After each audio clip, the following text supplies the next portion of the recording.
शराब घोटाले पर पहले विज, फिर दुष्यंत चौटाला और फिर सीएम के बयान पर राजनीति को एक अलग मोड़ पर ला खड़ा किया गया है। एसआईटी जांच रिपोर्ट से डिप्टी सीएम दुष्यंत चौटाला संतुष्ट नजर नहीं आ रहे हैं, तो वहीं सीएम कह रहे हैं कि किसी के मानने नहीं मानने से कुछ नहीं होता। देखिए रिपोर्ट।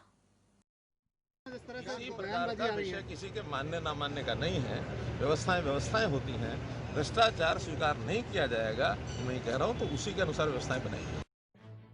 2 दिन में 4 ऐसे बयान प्रदेश की राजनीति में सुने गए जिसने गठबंधन की गांठ को ढीला सा कर दिया। उसी गांठ को जिसे देश के गृह मंत्री अमित शाह ने जुलाहे की तरह बड़े सलीके से बांधा था, और महज 9 महीने में ही शायद गठबंधन की ये रेशमी डोर खुरदरी होने लगी है। दरअसल बयान और बखेड़े का दौर शुरू हुआ एसईटी के गठन के बाद से। एसईटी बनाई तो जांच के लिए गई थी, पर उस जांच की आंच ने गठबंधन के गिरोहों को सुलगा दिया। पहले विज, फिर दुष्यंत, फिर सीएम और फिर विज। इन 4 बयानों के इर्द गिर्द ही गठबंधन की राजनीति घूम रही है। जब लॉकडाउन हुआ तो उस वक्त सरकार का यह फैसला था कि सब इंस्टीट्यूशन, कोई किसी भी प्रकार का हो, वो सब बंद कर दिए जाए। लेकिन शेखर विद्यार्थी ने ईटीसी होते हुए भी ये कम्युनिकेशन नीचे नहीं भेजा। शराब ठेकों को बंद करने के लिए नीचे नहीं भेजा। होम मिनिस्टर ने कहा कि उनके खिलाफ कार्रवाई की जाए। आप अपने ईटीसी को क्लीन चिट देते हैं? बिल्कुल देता हूं, बिल्कुल देता हूं, बिल्कुल देता हूं। का विषय किसी के मानने ना मानने का नहीं है। व्यवस्थाएं होती हैं। भ्रष्टाचार स्वीकार नहीं किया जाएगा, मैं कह रहा हूं, तो उसी के अनुसार व्यवस्थाएं बनाएंगे। इसी पर विरोध करना, अभी तो कार्रवाई चल रही है, ये उचित नहीं है। मुख्यमंत्री ने तो कह दिया कि किसी के मानने ना मानने से कुछ नहीं होता और प्रदेश में अपराध का राज नहीं चलेगा। दरअसल इन बयानों की वजह भी शराब घोटाला है और इन बयानों से उपजे फसाद की वजह भी शराब घोटाला है। गठबंधन के धर्म पर जितने सवाल उठ रहे हैं, उसके पीछे की वजह है दुष्यंत चौटाला का वो बयान जिसमें वो अपनी ही सरकार की तरफ से बनाई गई एसआईटी की जांच रिपोर्ट से संतुष्ट नहीं दिख रहे और आईएएस अधिकारी शेखर विद्यार्थी को क्लीन चिट दे रहे हैं। होम मिनिस्टर ने कहा कि उनके खिलाफ कार्रवाई की जाए।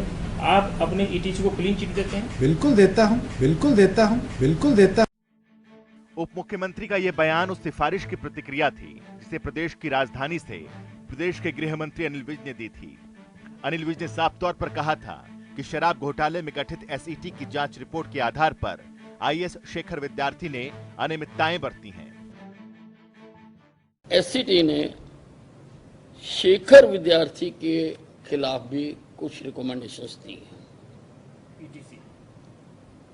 हाँ जी, ईटीसी के खिलाफ।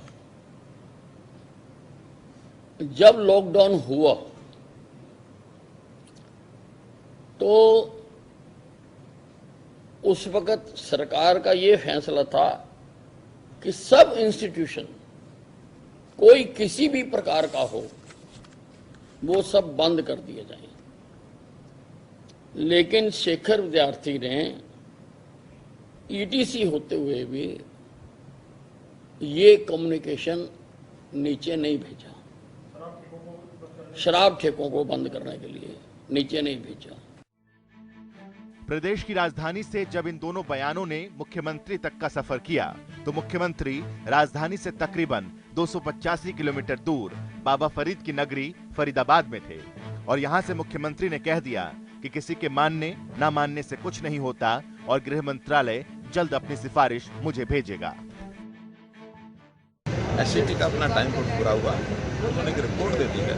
रिपोर्ट क्योंकि होम डिपार्टमेंट की ओर से ये निर्देश दिया जाता है, वो रिपोर्ट उन्होंने उसका जो सब्सटेंस, जो भी सारांश है, वो दिया है।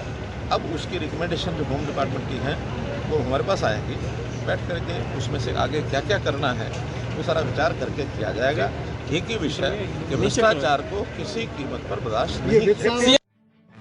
जैसे ही मनोहर लाल ने कहा कि गृह मंत्रालय अपनी रिपोर्ट मुझे भेजेगा तो जनता टीवी की टीम गृह मंत्री अनिल विज के पास फिर पहुंची तो उन्होंने कहा कि गृह मंत्रालय ने सिफारिश भेज दी है। एससीटी ने इंक्वायरी करके अपनी जांच रिपोर्ट दी है और जांच रिपोर्ट पर कार्रवाई करने के लिए मैंने मुख्यमंत्री जी को रिकमेंड किया है। खैर, इस रिपोर्ट से कौन सहमत है कौन नहीं, किस पर कार्रवाई होगी किस पर नहीं, किसे क्लीन चिट दी जाएगी किसे नहीं, ये तो गठबंधन की सरकार जाने। लेकिन सवालों और जवाबों की तलखी तब और बढ़ जाती है जब सवाल अपने ही उठा देते हैं। जनता टीवी के लिए चंडीगढ़ से पवन सिवर, बल्लभगढ़ से राजेंद्र कुमार और अंबाला से कृष्ण बाली के साथ ब्यूरो रिपोर्ट।